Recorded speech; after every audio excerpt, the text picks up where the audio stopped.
Добрый дзень, гэта канал Свабода Прэміум. Тут Ганна Солось у Празе і на відэасувязі з аўстрыйскага Граца пісьменнік Альгерд Бахарэвіч. Добрый дзень, Альгерд.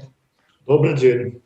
Альгерд, прызнаюся, я дагэтуль пад моцным уражаннем твайго шчырага, глыбокага тэксту. Фармальна ён быў прычасовы ад'езд у рамках літаратурнай стыпендыі, а сутнасна пра тое, чым ты жывеш, чым ты дышыш, што табе баліць. І я хацела б, каб мы нашу размову пабудавалі не так традыцыйна, чаму з'ехаў, калі вернешся, што думаеш пра рэжым, а так у крыху іншых катэгорыях, якія табе бліжэйшыя, думаю, маральна-этычных, такіх філасофскіх, літаратурных. І пачаць я хацела з такога пытання вельмі складанага і для мяне самой пра зло, так? Ці мы усе зараз сутыкаемся зло, дабро гэтай катэгорыі, ці можа зло быць нікчэмным? І калі яно такое прымітыўнае, прыземленае, што мы часам бачым, чаму яго цяжка перамагчы? Я просто паспрабую паразважаць у голас. Напэўна, асноўная слабасць зла і яго нікчэмнасць у тым, што зло не здольнае нічога ствараць. Сутнасць зла – гэта разбурэнне і аднаўленне самога сябе. І зло ў тым выглядзе, у якім яго ўвасабляе сённяшняя беларуская дзяржаўная сістэма, яно скіраванае, на мой погляд, выключна на знішчэнне всяго жывога, знішчэнне всяго вольнага, творчага, того, што расце, того, што нараджаецца чалавечым духам, чалавечым розумам. І давайте задумаемся, што стварыла гэтая дзяржаўная сістэма за час свайго існавання. Для мяне так адказ відавочны. Яна стварыла толькі сама сябе. Стварыла сама сябе інструменты для сваёй абароны і нічога больш. Нуль практычна. Што важна і прыгожа в Беларусі тое, што застанецца, тое, чым можна ганарыцца, створанае не дзякуючы гэтай дзяржаве, а насуперак ёй. Гэта пабудаваная ў краіне сістэма зла нават не здолела выбудаваць уласныя ідэалогіі або нейкай пераканаўчай эстэтыкі, таго мінімуму, на які магло б абаперціся гэтае зло. І мы бачым, што для ўлады кожная праява творчасці, кожнае выяўленне індывідуальнасці, унутранай свабоды, кожны акт самавыяўлення – гэта небяспечнае злачынства. Тут я маю на ўвазе не толькі мастакоў, так званых творчых людзей, жанчына як маці, або, напрыклад, бацька, студэнт, навуковец, журналіст, паэт, музыка, праграміст, мастак, бізнесовец, настаўнік. Это просто чалавек, якому цікава ўзаемадзейнічаць са светам, змяняць яго, спазнаваць, прыносіць у яго штосьці, хоць кветкі вырошчваць без санкцый дзяржавы. Чалавек творчы, чалавек, які стварае, а нікчэмнаму злу гэты просты дар творчасці не дадзены. Дзяржаўнага зла іншая задача, штодзённае аднаўленне самога сябе, захаванне улады. І так, зло гэта цяжка перамагчы, і мне здаецца таму, што яно прымітыўнае, то бок яно абрала самы просты спосаб узаемадзеяння, гэта фізычны гвалт. Это нешта такое, што выключае чалавечы, супярэчыць чалавечаму духу, сваёй прыроде. Мы все вельмі складаныя людзі. І чалавек наогул істота вельмі тонкая. І калі я, напрыклад, чую, што вось трэба дзяўбці, я разумею, што маецца на ўвазе, але я думаю пра тое, што чалавек не створаны як машина для дзяўбання. Чалавек вельмі уразлівы, чалавек вельмі складаны, і мы не можам себе просто дазволіць быць такімі самымі прымітыўнымі, як яны, як гэтае зло. Мы складаныя, бо мы жывыя, мы таленавітыя, мы творчыя. І, на жаль, вядома, дух мацнейшы за гвалт, бо дух чалавечы вечны. Але ж мы цяпер гаворым не пра вечнасць. Говорим про конец 2020 года. А у тебя есть эссе про фашизм, якое выходзіць на розных мовах. Ёсць у тебя адказ на пытанне, чаму так часта на беларускай зямлі зноў гавораць про фашизм, і чаму менавіта гэты тэрмін стаўся першым вызначэннем вось гэтай жорсткасці, гэтай нялюдскасці улады, яе рэпрэсіі? Я паспрабаваў у гэтым разабрацца для сябе, напісаўшы эссе. называется апошняе слово дзяцінства, фашызм як успамін. Це ўжо перакладзена на некалькі моваў. Я думаю, тут прычын некалькі. Па-першае, беларусам не трэба тлумачыць, што такое фашызм. Это наша адна з асноўных гістарычных траўмаў, тое, што перажылі нашы продкі. Значыць, і мы все яшчэ перажываем. І беларусы цярпелі ад фашызму ў 40-х годах і зноў цярпяць сёння ў 21 стагоддзі. Гэтыя чорна-белыя здымкі часу акупацыі вельмі нагадваюць цяперашнія каляровыя фота з 2020-го. То бок мы все ведаем, што маецца на ўвазе. Другая прычына – гэта тое, што панятак фашызму быў вельмі добра скарыстаны савецкай масавай культурай, савецкай прапагандай. Ён неверагодна моцна паўплываў на свядомасць людзей, якія заспелі Савецкі Саюз. Фашызм – это як бы натуральная частка нашей штодзённай мовы, частка, так бы мовіць, ацэначнай сістэмы нашай псіхалогіі. Фашыст – гэта той, хто гвалціць, гэта гвалтаўнік ва уніформе, і нават калі гэта уніформа проста дарагі пінжак там або фальшук, фашыст – гэта нехта упэўнены сваёй беспакаранасці, нехта, хто не мае сумневу, што мае права на гвалт. І не ведаю, у маім там нацтве, напрыклад, фашыстамі маглі назваць у пэўным кантэксце і дырэктара школы, і чыноўніка, і проста нейкага злога дзядзьку на вуліцы. І трэця прычына, я думаю, у тым, што слова фашыст вельмі стылістычна выразнае, яно не патрабуе дадатковых тлумачэнняў і нейкіх азначэнняў. Гэта, калі мы кажам фашыст, усё зразумела, гэта простае слово, дадатковыя нейкі адказ. Гэта слова прысуд, слова дыягназ. І зразумела, што фашыст у Беларусі гэта больш, чым проста. Тут слово фашыст у нас значыць не зусім тое, што ў краінах захаду. Гэта там не ангельскі. Это фашыст без дакладнага ідэалагічнага напаўнення. Я прыйшоў да высновы, што толькі ў Беларусі быць фашыстам – гэта такая прафесія. І людзі, ось, яны працуюць фашыстамі. Яны працуюць фашыстамі і чакаюць за гэта пенсіі, сацыяльнай дапамогі, узнагародаў за стараннасць. По-мойму, яны проста не бачаць, што тут такога. Фашысты, так. Ёсць розныя прафесіі на свеце. І, конечно, пра тое, ці сапраўды тое, што адбываецца ў Беларусі, гэта фашызм, можна доўга спрачацца, але мне здаецца, тут шмат залежыць ад таго, дзе знаходзіцца той чалавек, які спрачае. Я са жніўня да канца лістапада жыў у Менску, я бачу ўсё гэта на ўласныя вочы.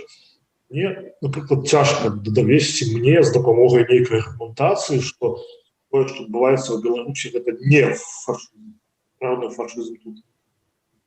Бо для мяне все прыкметы на відавоку, спроба тотальнага кантролю над людзьмі, гэта гвалт, планы гвалт, гэта прымус да адзінаправільнай ідэалогіі, гэта культ жорсткасці, поўнае беззаконне, замест яго улада аднаго чалавека, некага правадыра, так? Поўнае адмаўленне будучыні, міжнародная ізаляцыя, пагрозы. І вось гэта бясконцая смердзючая хлусня, гэтыя прапагандысцкія гістеркі. Я не ведаю, калі гэта не фашызм, то як гэта можна назваць яшчэ. Але тут справа вот што. Памылка ў тым, што пры слове фашызм большасць бачыць перад сабой выключна вобраз нацысцкай Нямецчыны. Бываючы, напрыклад, пра аўстрафашызм 30-х гадоў была такая з'ява. Аўстрафашызм, які шмат пераняў ад італійскага фашызму. Бываем пра дыктатуру Лацінскай Амерыкі, Афрыкі. І камуністычныя рэжымы таксама былі шмат у чым падобныя да столскіх. І пра тое, што такое гэтая сістэма, гэта сталінізм з інтэрнэтам, або гэта фашызм з інтэрнэтам. Там доўга абмяркоўваць, але ясна адно, што калі дзяржава называе свой народ фашыстамі, то гэта фашыстова дзяржава. Цяпер даволі часта апошнія месяцы гучыць параўнанне Беларусі сітуацыя хатняга гвалту. Калі ёсць сітуацыя хатняга гвалту, то звычайна не выпадае казаць ахвяры, што чаму ты не сышла, чаму столькі цярпела, чаму не скардзілася, чаму не змагалася, бо яна ахвяра. І вось як ты думаеш, гэтак жа не варта папракаць вялікую частку беларусаў тым, што 26 гадоў так доўга цярпелі, так доўга ігнаравалі Лукашэнку, дазвалялі яму фактычна максімальна замацавацца ва ўладзе. Ці тут такая дакладная, можа быць, паралель з хатнім гвалтам? Ну вот чаму і як мы дазволілі ўсё гэта? Такая тэма для сэнсавання, і мне здаецца, час для гэтага сэнсавання яшчэ толькі пачынаецца. Уладу трэба і можна было, мне здаецца, абрынуць яшчэ ў 90-х. І менавіта ў 90-х можна было яе абрынуць. Яшчэ да Лукашэнкі. Ну вот як толькі ён прыйшоў, скажем так, ён яшчэ тады не паспеў акружыць сябе такой умацаванай сістэмай гвалту, такой думанай сістэмай прапаганды.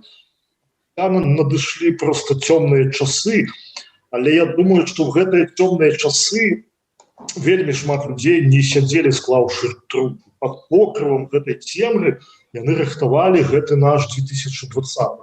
Нават самі, можа быць, не ўсведамляючы, яны рыхтавалі ўсё гэта. Стваралася ў гэтыя часы новая беларуская культура, вольная беларуская культура. Моладзь пайшла ў палітыку.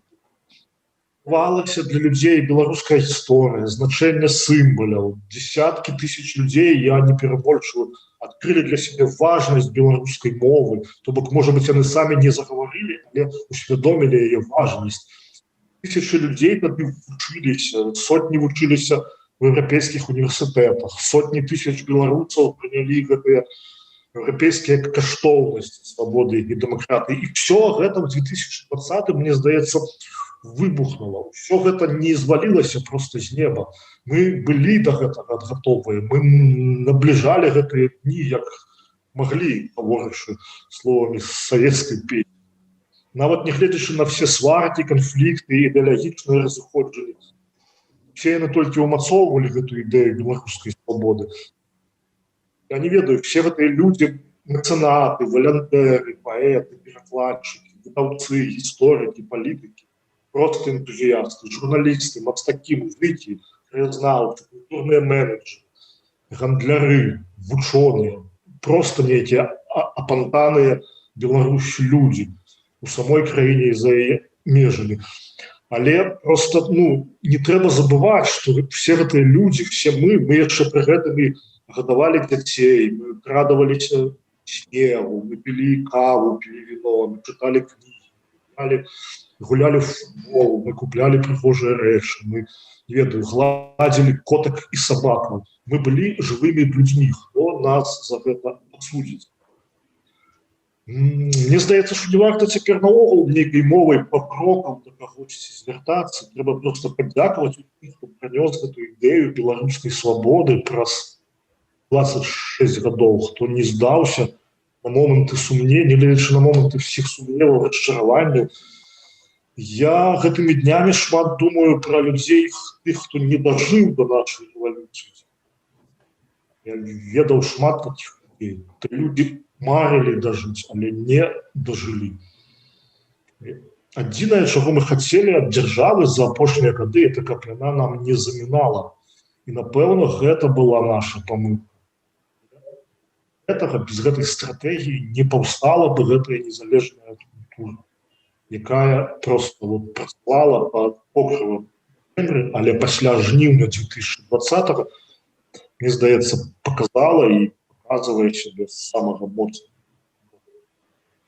Некалькі дзён таму я гутарыла з пісьменніцай культуролагам Юліяй Чарняўскай. На пытанне, чаго яна баіцца, яна адказала, што баіцца, каб беларусы ў сабе не расчараваліся.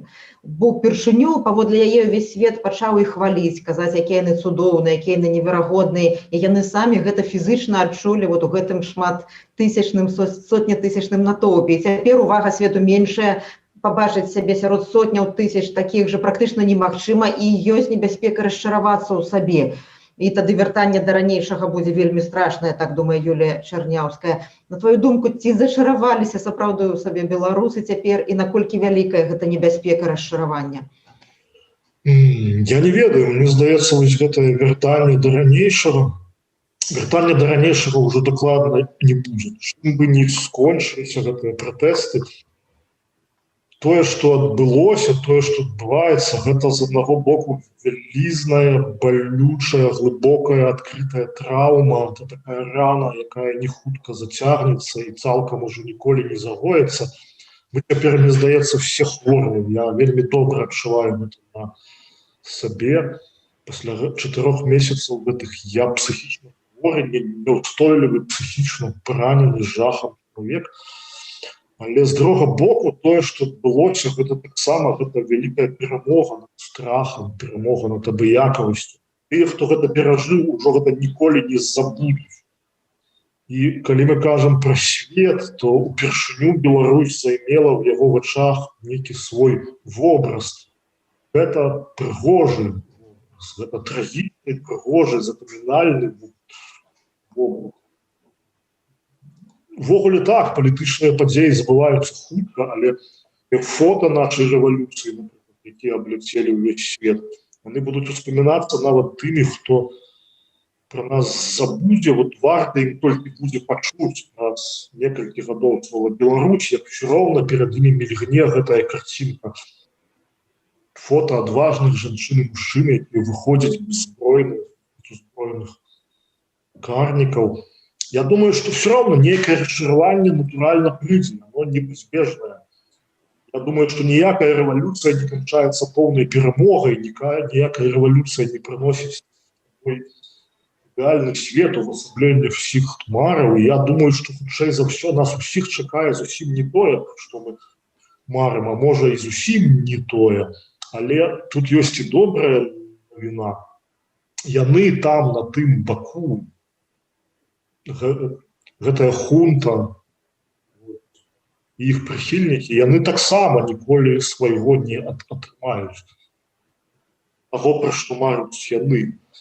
Я тут баюся, напэўна, не столькі расчаравання, нават я баюся даравання і забыцця, што мы можам, правда, гэта дараваць, быць у імя будучага, але я думаю, што не даруем і не забудзем, не прасцім, это цяпер вельмі важна і для будучага.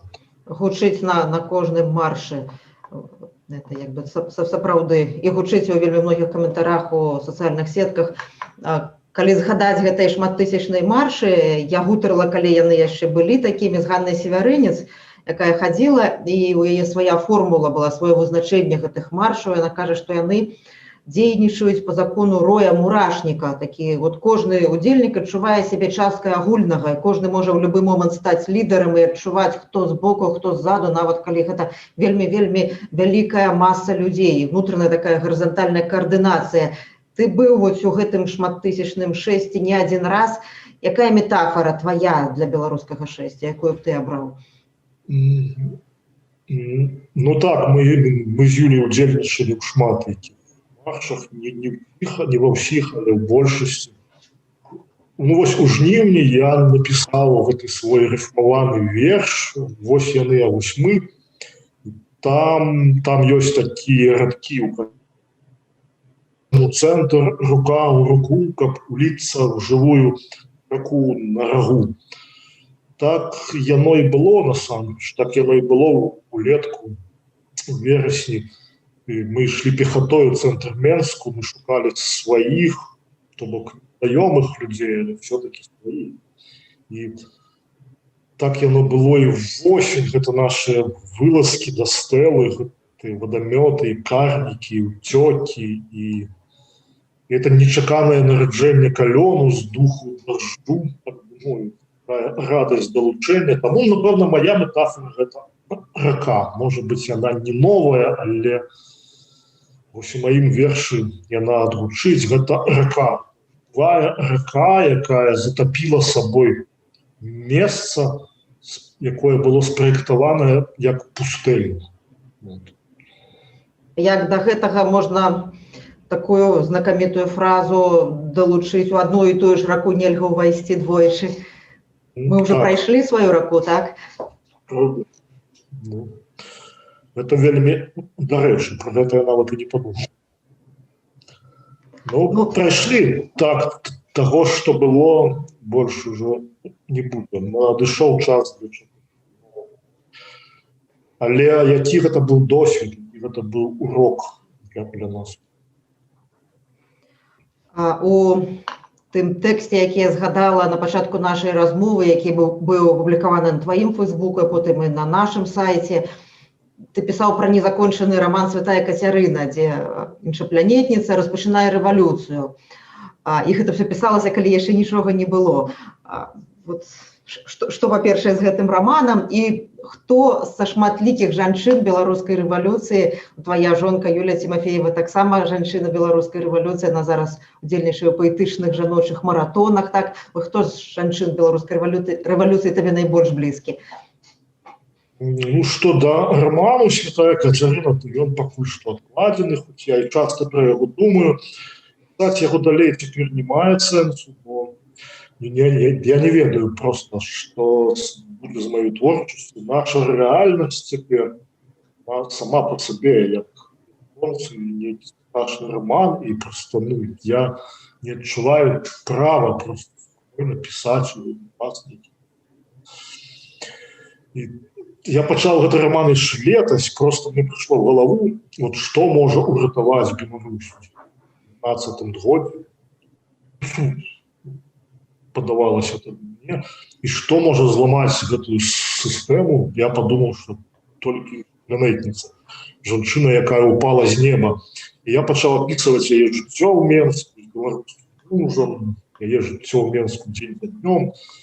А сёлета ў траўні на нас вось так з неба проста як іншапланетніца Светлана Тихановская, і все гэтыя мае іншапланетныя літаратурныя гульні страцілі сэнс.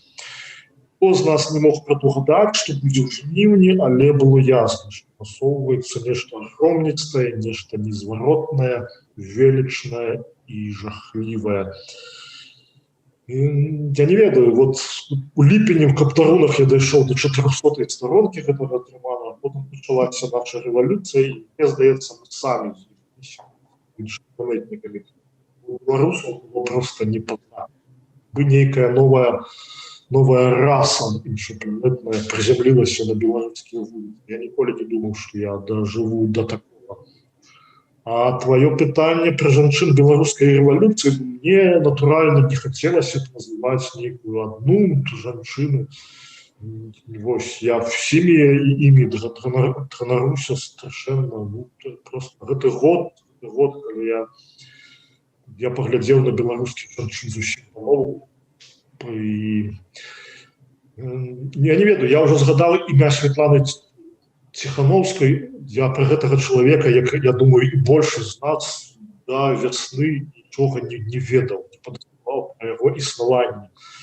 І тое, як Светлана Тихановская працуе цяпер,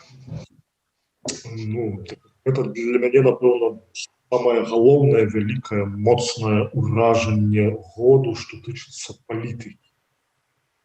Вось. А натуральна, Юліі Тимофеевай, маёй жонкай, я просто вельмі ганаруся, я таксама думаў, што яна такая. І сёлета, назіраючы, слухаючы, як яна выступае, як яна выступала ў жніўні ў Менску, як яна спрабуе распавесці ўсім нашым калегам, чытачам, просто дзям за мяжой, што адбываецца, як яна карыстаецца всімі магчымымі спосабамі, каб данесці да іх праўду, як уважліва яе слухаюць за мяжой. Юля напісала вельмі пранізлівую, я б сказаў, кнігу пра тое, як мы ўдзельнічалі ў беларускіх восень. Гэта нешта кшталту дзённіка, і гэта кніга выйдзе, але я не буду пакупавацца, дзе, калі, я думаю, што гэта зробіць. Я не ведаю, што тут Сваю кнігу пра беларускія пратэсты, наколькі я ведаю, рыхтуе не сваё, гэта будзе зборная кніга, і твой расійскі выдавец Барыс Пастырнак. Я з ім гутарыла некалькі месяцаў таму, запытала, з якім літаратурным персанажам ён мог бы параўнаць Александра Лукашэнку. Той адразу канстатаваў, што няма чаго тут мераць сусветнай класікай, складанымі адмоўнымі героямі таго ж Дастаеўскага. Ну, вось больш такія схематычныя героі літаратуры для падлеткаў сучасныя. Яшчэ неяк параўнаць можна. Ці табе, як літаратару, лихадзеі, адмоўныя людзі гэтай восені цікавыя, так умоўны Басков, умоўны Шакута, там, Карпякоў, Эйсмонт? Ну, з Борисом Пастернаком я пагаджуся. Мы, правда, говорим про нейкіх занадто дробных чалавечых вымярэнняў персонажаў. Наогул дробных цыніках, дробных кар'ерыстах, як мне падаецца. Я нават так сходу і не скажу, ды можа гэта і не трэба шукаць нейкіх персонажаў у літаратуры. Мне цікавыя все удзельнікі рэвалюцыі, і лихадзеі, натуральна, цікавыя таксама. Я так просто выбудаваў сваё жыццё, на жаль, магчыма, так адасобіў сябе ад дзяржавы за апошнія гады, ды ніколі ён не быў. Я насамрэч вельмі мала ведаю гэты свет паўных лихадзеяў знутры, і ён жа вельмі закрыты свет. Зразумела, яна мне цікавая як сацыяльны феномен, псіхалагічны феномен. Хто расце зло і хто яны, гэтыя шчакі главнага ад фашызму, хто там пад гэтай балаклавай. Але я прызнаюся вось у чым. З усіх удзельнікаў рэвалюцыі мяне, напэўна, больш за ўсё цікавяць тыя, хто в ёй не удзельнічае. Тыя, хто робіць выгляд, што нічога не адбываецца. Тыя, хто спрабуе жыць так, як жыў раней. Вось хто яны, гэта і праўда для мяне вялікая загадка. Хто гэтая шэрая маса ў тумане паміж ёй і праўдай. Я сыходжу з таго заўсёды, што хто не абавязаны быць героем, ніхто не абавязаны сабой ахвяраваць. Чалавек слабы, і гэта асабісты выбар кожнага. Як яму жыць, вось, якія рашэнні прымаць. За любую, в прынцыпе, пазіцыю мы нечым расплачваемся. Але мне цікава, як можна жыць наогул без, як можна жыць і ўдаваць, што ты не заўважаеш гэтага навакольнага жаху. Як можна жыць адмахваючы ад яго. Бо гэтыя пратэсты, яны парушылі наш такі мілы, спакойны, утульны лад жыцця, наш такі век. Я думаю, што такіх людзей дастаткова шмат. І, напэўна, менавіта на гэтых людзях стаяла 2 дзесяцігоддзі гэта лютая беларуская стабільнасць. Вось, калі я буду пісаць кнігу пра гэта, то я думаю, што ў мяне будуць такія персонажы, якія проста нічога адбылося.